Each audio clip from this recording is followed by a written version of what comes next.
লোকসভার আগে একই ব্লকের দুটি জোনেই ব্লক সভাপতি পরিবর্তন। মালদা জেলার হরিশ্চন্দ্রপুর ১ নম্বর ব্লকের দুটি জোনেই ব্লক সভাপতি পরিবর্তন করল তৃণমূল।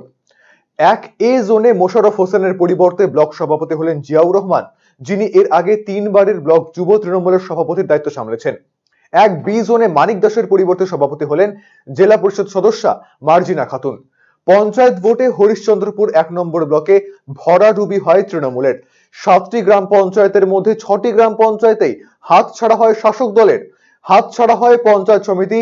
চাঁচল বিধানসভার অন্তর্গত ৪টি অঞ্চল অর্থাৎ হরিশ্চন্দ্রপুর ১ ব্লক তৃণমূলের সভাপতি মানিক দাসের বিরুদ্ধে একাধিক অভিযোগ ওঠে দলের অন্দরেই।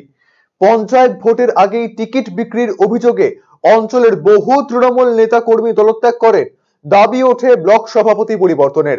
এমনকি তৃণমূলের প্রতিষ্ঠা দিবসের মঞ্চ থেকে বিধায়ক নিহার রঞ্জন ঘোষ মানিক দাসকে পচা আপেল বলেও কটাক্ষ করেন। ফলে মানিক দাসকে সরিয়ে ব্লক সভাপতি হিসেবে দায়িত্ব দেওয়া হয়েছে জেলা পরিষদ সদস্য তথা পোড় খাওয়া নেত্রী মার্জিনা খাতুনকে। দায়িত্ব পেয়ে গোষ্ঠীদ্বন্দ্ব মেটানোর এবং দলত্যাগীদের দলে ফেরানোয় উদ্যোগী হবেন বলে জানিয়েছেন মার্জিনা খাতুন। আমাকে খুব ভালো লাগছে, দল যেহেতু আমাকে এত বড় দায়িত্ব দিয়েছে, আমি এত বড় দায়িত্ব পেয়ে আমি খুব গর্বিত এবং খুশি অনুভব করছি। এবং দলের সাধারণ সম্পাদক তথা দলের সেনাপতি মাননীয় অভিষেক ব্যানার্জি মহাশয়ের নেতৃত্বে আমাকে এত বড় দল দায়িত্ব দিয়েছে। আমি অবশ্যই চেষ্টা করব আগামী লোকসভা নির্বাচনকে সামনে রেখে পুরনো যারা আছে তাদেরকে অবশ্যই চেষ্টা করব তাদেরকে দলে ফিরে আনার। সেটা দল আমাকে দায়িত্ব দিয়েছে, সেটা আমি কথা বলতে পারবো না। দল আমাকে দায়িত্ব দিয়েছে, দলের নির্দেশ মতো আমি কাজ করব।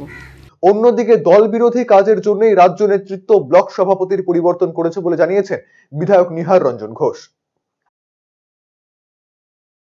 দেখুন, এটা এই যারা ব্লক প্রেসিডেন্ট হন বা দলের নেতৃত্বে যারা থাকেন তাদেরকে কিন্তু বসানো হয় এবং তাদেরকে কার্যকলাপের উপরে তাদেরকে সরিয়ে দেওয়া হয়।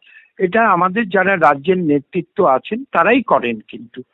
হ্যাঁ, সুতরাং তার কার্যকলাপ ভালো ছিল না বলে দলকে সেইভাবে একত্রিত করতে পারছিল না মনে হয়, তার জন্য তাদের সরিয়েছেন। তাতে তো কোনো অসুবিধা নেই।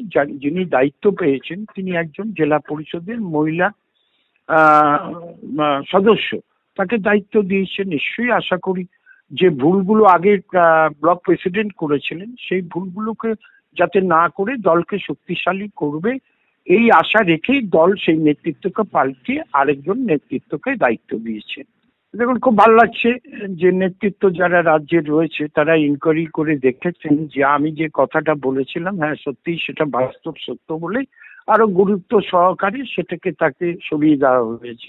এটা আমার নিজস্ব ধারণা।